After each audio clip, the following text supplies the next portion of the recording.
Hello. Eleanor here. Trevor here. And we're from Topocata. And this is episode 3 of the Small Media podcast. And today we're going to be talking about what, Eleanor? Productivity tools. Oh, yes. I know, it's really exciting. No, bear with us. Yeah, It's very useful though. That's the thing. There's so many other more creative things to get excited about, but if you don't know where you are in a project, or you're not both on the same page, or there's so many reasons. Yeah, and we thought it'd be interesting for you to know sort of what we're using, what other studios are using to kind of keep track of things. And for a small studio, it's obviously vitally important. You don't have loads and loads of people running around being able to organise stuff for you. So we've got to do it ourselves. So that means we've got to find simple tools that basically cover a broad range of functions. Yes, yeah. And a tool that's not going to actually take all day to organise. So it doesn't create work for you. Yeah. Which we've found a few in the past that did exactly that, and it was You realise you spent the whole week just infuriating. Going, by lunchtime, we go, right, I've organised the day. Yeah. Ooh, I haven't got any time left to do anything that I've actually got on my list. But so we've been through a few, and we've sort of settled for 2 that are kind of general. They're generalists. They're not specialist particularly. No. But they're both reasonably priced, and they both work for us at the moment, at least. Yeah, and they cover sort of different aspects of managing tasks and organising yourself. So the first one is very simple. It's one called To-Do, which I actually think I might be pronouncing that incorrectly. But it's Say it more French. No, I don't think you're meant to do the French. That's it. Oh. It's US based. To-Do. To-Do. Ta-da. To-do. To-Do. We'll put a link in the description. Teuxdeux. It's basically a list, a to-do list. Yeah, it's very, very simple sort of task lists. And it's, at time of recording, it's £28.95 A year. a year. So that's pretty good. Very reasonable. And It's nicely designed. It's quite stylish. It's quite clean. You can't go too overboard with it. No, it doesn't let you. And it's good for keeping track of the very basic tasks. So stuff that you don't want to put into a proper task management piece of software. It's not worth it. It's not really worth it. If it's something like check backup, or, I don't know, you've got to feed the dog or something. Yes, I do have that. You've got recurring tasks. And it now is, I think they've just added. I have to add, sorry. Yeah. I don't forget to feed the dog. It's about buying the food to feed the dog. Yeah, don't call the sort of dog police. Yeah.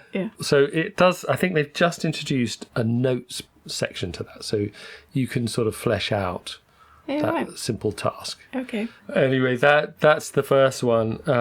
We should say right off the bat, although we have said a lot already, that we're not getting sponsored for any of this. No. I say that with slight disappointment. Yeah, we haven't told them that we're talking about their products, and we're not getting any money for it. We're not getting paid for this. So, yeah. So why are we doing it? Anyway, the next one is Notion.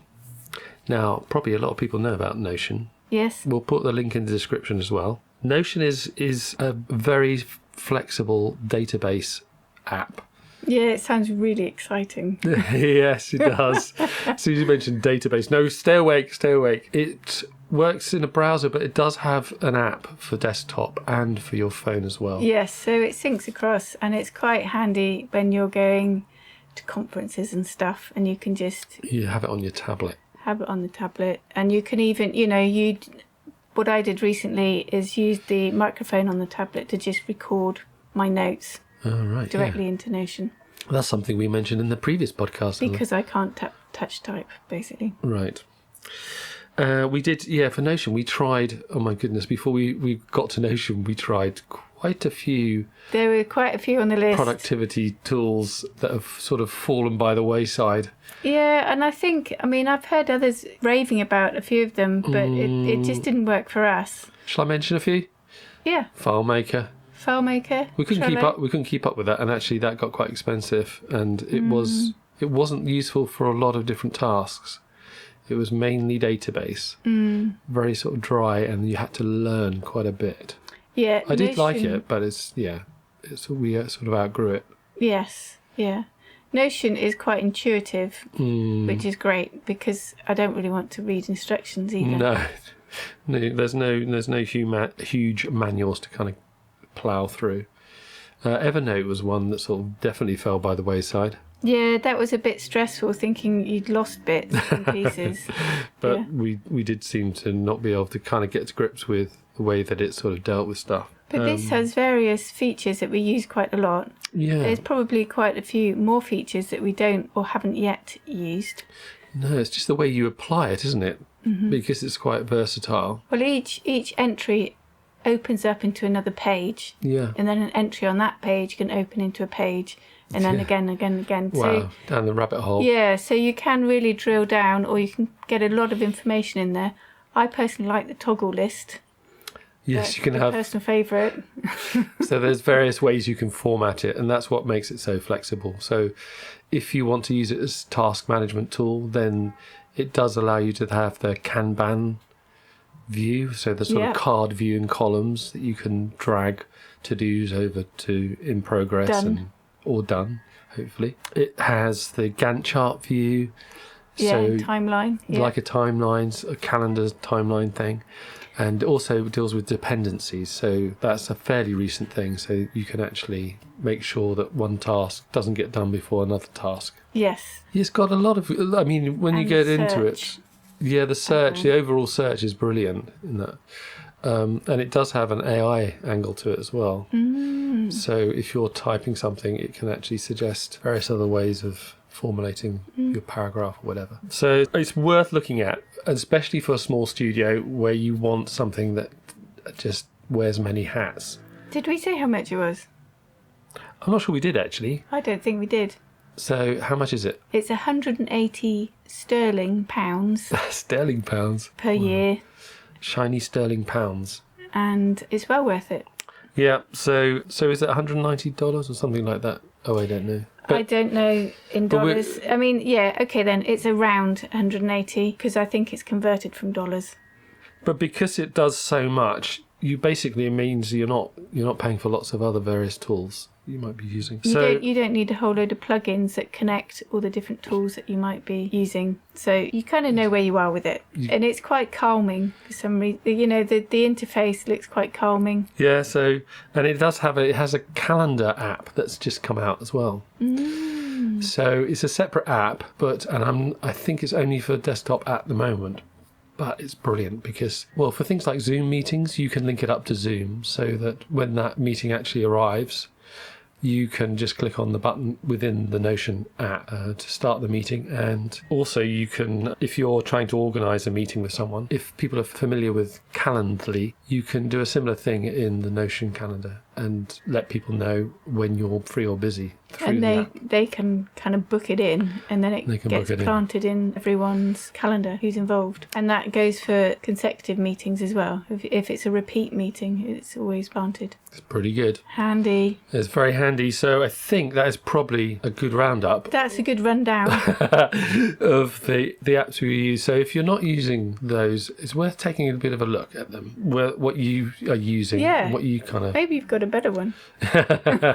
We're not switching now. No, we're not. Switching. We've invested quite a lot, and Yeah. there's a lot of information. That's the other thing, actually. There is a lot of information. So Yes. we did want to make sure it was a very stable, We're keeping track of a lot of information, you mean? yeah. within the app on a cloud. Yes. So we needed to make sure it's going to stick around, Yeah. basically. So we'll place all the links in the description. Yes. And be sure to follow.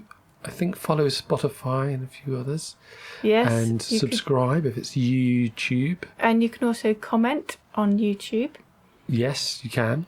So definitely let us know what you're using. And our mailing list. Yes, that is We're always the going to push other our mailing thing. list. Mailing list. If you'd like to hear more, Keep track of things. yeah, go to pocketer.com. TAPOCKETA.com. Wow. Hope somebody had a pen handy. Either that or you can just click in the link in the description. Oh, yeah. That's what we've done. And we'll say goodbye for now. Yes, okay. Thank you for listening. Thank you for listening. Goodbye. Bye. Bye.